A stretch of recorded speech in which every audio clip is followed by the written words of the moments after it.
Advocate Bhudev Mahanandia का अभिवादन स्वीकार कीजिए। साथियों, आप देख रहे हैं भज सब पीपल, भज सब बहुजन। अभी तक आप हमारा चैनल को सब्सक्राइब नहीं किए तो काइंडली सब्सक्राइब कीजिए और बेल का आइकन जरूर दबाएं। साथियों, आजकल राहुल गांधी बहुजन समाज का बात बोलने लगे हैं। मल्लिकार्जुन खड़गे ये बताते हैं गंगा में डुबकी लगाने से गरीब मिटने वाला नहीं है। बुधवार को मंगलवार रात यानी बुधवार कुंभ मेला में भाग दौड़ मच गए। सैकड़ों लोग घायल हैं, सैकड़े लोग मरने की संभावना बढ़ गया है। शासन प्रशासन विफल हो चुका है। योगी सरकार का मिसमैनेजमेंट की वजह से कुंभ मेला में ऐसे अघटन घट गया है। साथियों, खबर को विस्तार से जानने के लिए आप हमारे साथ जुड़े रहिए। अभी तक आप हमारा चैनल को सब्सक्राइब नहीं किए तो काइंडली सब्सक्राइब कीजिए और बेल का आइकन जरूर दबाइए। आजकल भारतवर्ष में कांग्रेस वाले बाबा साहब का बात बोल रहे हैं। जो बात दादा साहब कांशीराम बहन मायावती जी, तमाम बहुजन समाज का महापुरुषों ने जो मांग कर रहे थे, आज कांग्रेस को याद आया है। राहुल गांधी जी इलेक्शन नजदीक होते ही सोशल जस्टिस के बारे में बताते हैं। ये बताते हैं क्या? आजादी से पहले भारत में अनुसूचित जाति, अनुसूचित जनजाति और ओबीसी को कोई अधिकार ही नहीं था। संविधान आने के बाद ही अधिकार मिला। 1947 से 2014 तक बीच में 10 साल छोड़ देंगे तो बाकी तमाम साल कांग्रेस का ही शासन हुआ। संविधान की वजह से 26 जनवरी 1950 से लोगों का आजादी मिला और उनका संवैधानिक हक मिला। लेकिन उनका हक और अधिकार को 50 से 60 साल का शासन में कभी भी कांग्रेस फुलफिल नहीं किया, बैकलॉग रह गया। रिजर्वेशन सही से लागू किया नहीं गया। आर्टिकल 14 को इंप्लीमेंट नहीं किया गया, जो कानून का सामने सब लोग बराबर है। आर्टिकल 17 को एबोलिशन ऑफ अनटचेबिलिटी को इंप्लीमेंट नहीं किया गया। आज राहुल गांधी जी को जो सोशल जस्टिस के बारे में याद आ रहा है, क्यों? क्योंकि बहुजन समाज का महानायक का आंदोलन कांग्रेस को डरा रहा है, सता रहा है। कांग्रेस भुगत चुका है। उत्तर प्रदेश में दादा साहब कांशीराम का गर्जन बहन मायावती जी का सपोर्ट की वजह से यूपी में कांग्रेस सफाई हो गया। उनका रॉन्ग पॉलिसी, रॉन्ग नीति की वजह से, हर वक्त मनोवादियों का सपोर्ट करने से कारण वो पार्टी आज कमजोर स्थिति में आ चुका है। इसीलिए राहुल गांधी जी सोशल जस्टिस, बाबा साहेब अम्बेडकर, संविधान के बारे में बताते हैं। खैर छोड़िए, उनका और एक बात मुझे आज याद आ रहा है। मल्लिकार्जुन खड़गे जी वो शेड्यूल कास्ट से बिलोंग करते हैं। वो टीवी साक्षात्कार में ये बताते हैं गंगा में डुबकी लगाने से गरीब मिटने वाला नहीं है। ये हकीकत है। आप जितनी भी डुबकी लगाइए, आपका गरीब मिटने वाला नहीं है। आपका गरीब तब मिटेगा जब आप शिक्षित बनेंगे, जब आप देवालय छोड़ के विद्यालय जाना शुरू कर देंगे, जब आप साइंटिफिक टेम्परामेंट को डेवलप करेंगे, जब आप बुद्ध का राह पर चलेंगे, जब आप मेहनत करेंगे, तो अपना उद्धार स्वयं होगा। इसीलिए तथागत बुद्ध ये कहते हैं, उनका लास्ट उपदेश था, अपदीप भव। खुद का दुख खुद को ही दूर करना पड़ता है। आज संविधान आपकी छाई की तरह खड़ा है। संविधान आपको मदद कर रहा है। ऐसी स्थिति में आप थोड़ा मदद लेबर कर देंगे तो भारत में आपका सोशल डिग्निटी, इकोनॉमिक स्टेटस अपने आप बढ़ जाता है। साइंटिफिक टेम्परामेंट को बढ़ाना, साइंटिफिक प्रोसेस में जो व्यक्ति जाता है उनका परिवार खुशहाली होता है। साथियों, मंगलवार कुंभ मेला, मंगलवार रात 12 बजे लोग सोए हुए थे। सोए हुए लोगों के सामने कुछ लोग गिर गए, पीछे से धक्का लगा, सैकड़ों लोग ऐसे ही हो गए, हजारों लाखों भीड़ वहां उमड़ा था, भाग दौड़ मच गया। ऐसी स्थिति में इनको कंट्रोल कोई कर नहीं पाया। इस भाग दौड़ में, कुंभ मेला में सैकड़ों लोग घायल हुए, सैकड़ों लोग मरने की खबर मिल रहा है। ये सब घटना क्यों हुआ? ये सब घटना इसीलिए हुआ, गंगा जो कुंभ मेला में बद इंतजाम है, प्रॉपर मैनेजमेंट नहीं हुआ है, शासन प्रशासन फेल है। ऐसे ही 1952 में भी पंडित जवाहरलाल नेहरू जी का शासन का पीरियड में कुंभ मेला में 2200 लोग मर गए थे। उसी दिन से पंडित जवाहरलाल नेहरू जी और उस वक्त जो मैनेजमेंट कर रहे थे ये लोग ऐसे बताए, वीआईपी मूवमेंट को रोकना है। जो कुंभ मेला में जब वीआईपी जाते हैं, सेलिब्रिटी जाते हैं, उनका पीछे सिक्योरिटी लग जाता है। सिक्योरिटी को वक्त ही नहीं मिलता लोगों को कंट्रोल करने के लिए।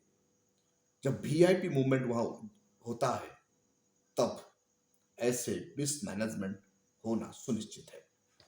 1952 में जो दोहराया था भारत सरकार, आज 2005 में दोहराया गया है। साथियों, ये सब कुप्रबंधन के परिणाम है।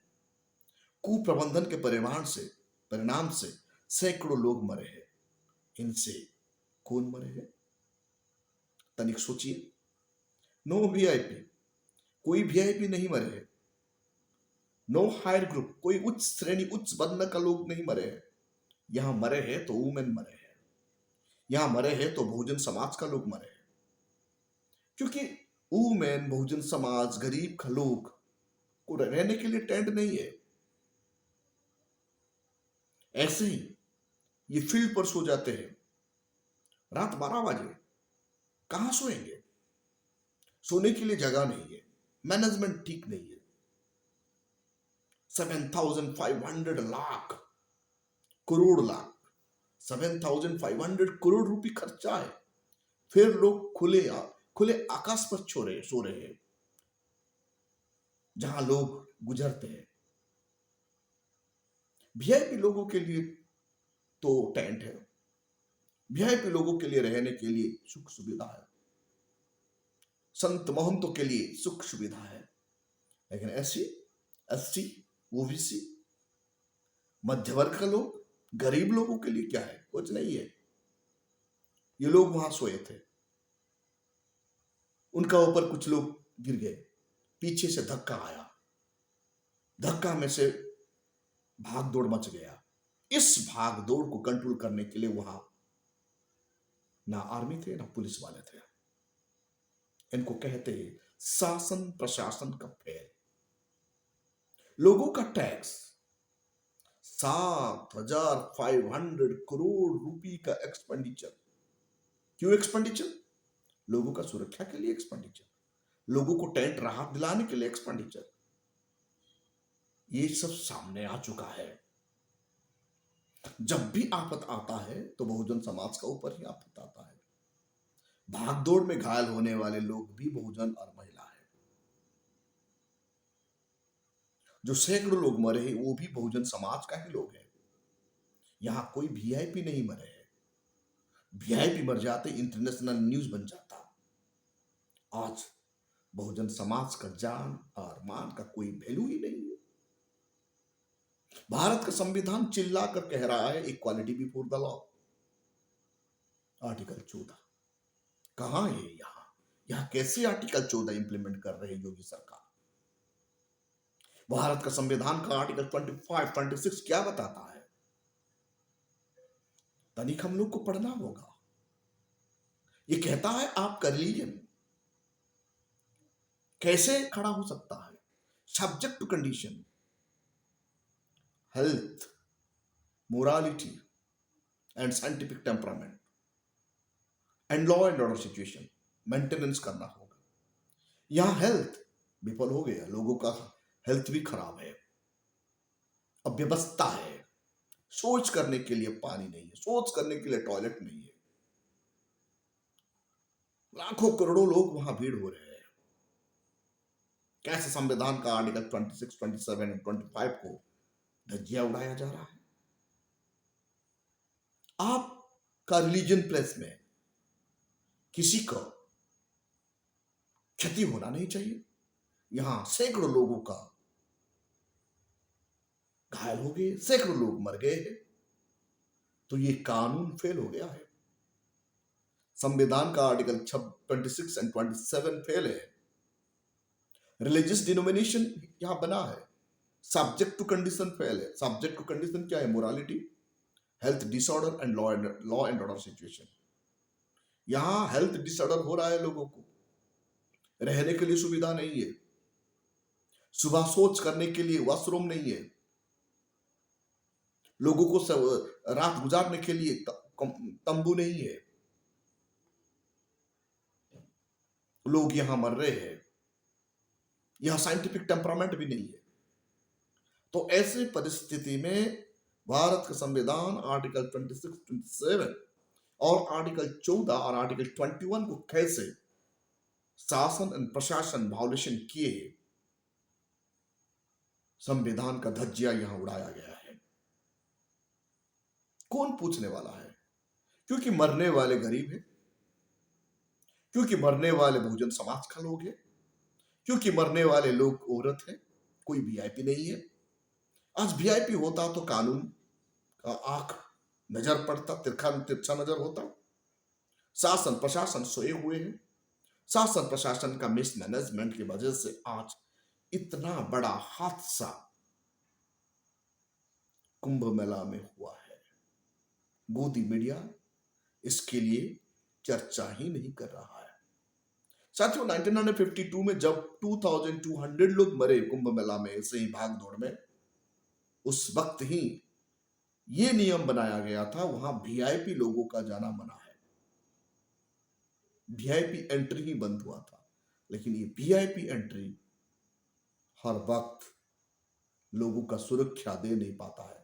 वीआईपी एंट्री की वजह से तमाम फोर्स उनका पीछे लग जाते हैं और मैनेजमेंट मिसमैनेजमेंट होता है। कुप्रबंधन का परिणाम से आज लोगों को मरना पड़ा। कुप्रबंधन के परिणाम से आज सैकड़ों लोग मरे हैं। 1989 में विभूति नारायण रॉय आईपीएस ऑफिसर थे। उनसे कुछ सीखना चाहिए, उनका पीरियड में कैसे मैनेजमेंट हुआ था। जो मौनी अमावस्या होता है उसी दिन ज्यादा भीड़ होता है। मंगलवार रात 12 बजे से बुधवार में मौनी अमावस्या हुआ। इस मौनी अमावस्या में सैकड़ों लोग, लाखों करोड़ों लोग आते हैं डुबकी लगाने के लिए। उनको मद्देनजर रखते हुए शासन प्रशासन को सतर्क होना चाहिए। नहीं, ऐसा नहीं हुआ। शासन प्रशासन वीआईपी का ट्रीटमेंट में लग गया। साथियों, बात आ रहा है 7,500 करोड़ रुपया। इतना पैसा खर्चा होने के बाद भी लोग खुला में कैसे सोए थे? इतने पैसा खर्चा होने के बाद भी शासन प्रशासन वहां पुख्ता क्यों नहीं था? ये प्रश्न पूछना बनता है। लेकिन ना गोदी मीडिया इनके बारे में कुछ बता रहा है, ना कोई जुडिशियल एक्शन या किसी का विरोध एफआईआर, कुछ नहीं हो रहा है। यहां लाइफ का कीमत बिल्कुल नहीं है, गरीबों का लाइफ का कीमत बिल्कुल नहीं है।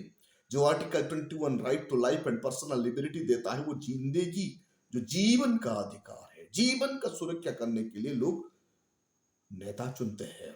जान और मान का सुरक्षा करना गवर्नमेंट का प्राइमरी रिस्पॉन्सिबिलिटी होता है। जो एक सिटीजन का मौलिक अधिकार है, वो मौलिक अधिकार का धज्जिया उड़ाया गया है कुंभ मेला में धर्म के नाम पर। आस्था है, सबको धर्म मानना है, लेकिन जो डिनोमिनेशन ये इनको परिचालित कर रहा है, डिनोमिनेशन का ड्यूटी क्या है, कॉन्स्टिट्यूशन क्या कहता है? कॉन्स्टिट्यूशन यहां डिनोमिनेशन को सब्जेक्ट टू कंडीशन बताता है। जो 3 सब्जेक्ट है, morality, health, morality, scientific temperament and किसी का जिंदगी भी नहीं जाना चाहिए, और लॉ एंड ऑर्डर सिचुएशन तैयार होना नहीं चाहिए। ये तमाम चीज वहां हुआ है। यानी आर्टिकल 26, 27 को कैसे धज्जिया उड़ाया गया है और आर्टिकल 21 को बाईपास किया गया है। सिटीजन का जिंदगी का साथ ही गवर्नमेंट खिलवाड़ किया है। ऐसे परिस्थिति में जब फंडामेंटल राइट का ऊपर हनन हो रहा है, हमारा महामहिम राष्ट्रपति जी को इनको संज्ञान में लेना चाहिए। हमारा chief justice of India CJI को भी संज्ञान में लेना चाहिए, क्योंकि ये संविधान का रक्षक है और संविधान को गाइड करते हैं। जो भी व्यक्ति, जो भी रिलीजियस डिनोमिनेशन और जो भी सरकार हो या शासन हो या प्रशासन हो, जो संविधान के खिलाफ जाता है, उनका खिलाफ कानून, उनका खिलाफ सख्त होना चाहिए। हमारा भरोसा है भारत का न्यायपालिका इसके बारे में गंभीरता से सोचेगा। साथियों, आज जो इलाहाबाद है, इलाहाबाद का ताकत क्या है? इलाहाबाद शहर में 20 लाख लोग रहते हैं, और जहां कुंभ मेला हो रहा है, उस कुंभ मेला में उनका एरिया 40 वर्ग किलोमीटर है। 40 वर्ग किलोमीटर में 4 करोड़ 3 करोड़ लोग वहां ठहर नहीं सकते, खड़ा हो नहीं सकते। तो शासन प्रशासन इतने लोगों को अलाउ क्यों किया? प्रश्न है। 40 वर्ग किलोमीटर में करोड़ों, 4 करोड़ 5 करोड़ लोगों को एक साथ छोड़ देना, ये मिसमैनेज नहीं तो और क्या है? ये मिसमैनेजमेंट नहीं तो और क्या है? जानबूझकर यहां इतने लोगों को घुसने दिया गया है। फील्ड का कैपेसिटी, टोटल इलाहाबाद का कैपेसिटी है 20 लाख लोगों का कैपेसिटी है, और 20 लाख कैपेसिटी शहर में 4 से 5 करोड़ लोग एक साथ घुस जाएंगे, तो सिचुएशन क्या होगा? आप सोचिए। रहने के लिए जगह नहीं मिलेगा, खाने के लिए खाना नहीं मिलेगा, वॉशरूम नहीं मिलेगा। इसीलिए शासन प्रशासन को कंट्रोल करके लोगों को उस फील्ड का अंदर छोड़ना चाहिए था। जो 40 वर्ग किलोमीटर में 3 करोड़ लोगों को रहने के लिए प्रबंधन आसान नहीं होता है। तो शासन प्रशासन का नजर VIP का ऊपर चला गया। VIP लोगों का ट्रीटमेंट के लिए तमाम फोर्स यूज किया गया। यहां नेगलेक्ट हुआ तो उस भारत का सिटीजन, सैकड़ों सिटीजन मर गए, सैकड़ों सिटीजन घायल हो गए। ये देश के लिए कितना क्षतिकारक है। मरे तो भारत का लोग ही मरे। जिस घर का लोग मरे हैं वो घर उजड़ गया है। जिस घर का नौजवान मरा है उनका परिवार क्या प्रॉब्लम हुआ होगा। इसीलिए जो भी रिलीजियस डिनोमिनेशन ऐसा प्रोग्राम आयोजन करता है, भारत का संविधान का आर्टिकल 26, 27 को सही से पालन करना, आर्टिकल 19 और आर्टिकल 14 को मद्देनजर रखते हुए शासन प्रशासन और प्रबंधन समिति को पुख्ता व्यवस्था करना चाहिए था, लेकिन नहीं हुआ। इसके लिए कौन जिम्मेदारी लेगा? इतना बड़ा क्षति का भरपाई कौन करेगा?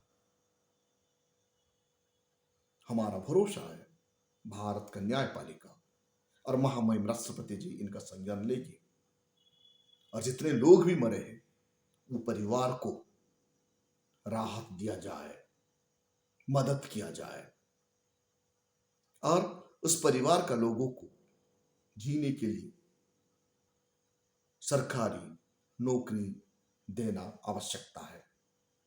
साथियों, आप देख रहे हैं वैसा पीपल वैसा भोजन। अभी तक आप हमारा चैनल को सब्सक्राइब नहीं किए तो काइंडली सब्सक्राइब कीजिए और बेल का आइकन जरूर दबाइए।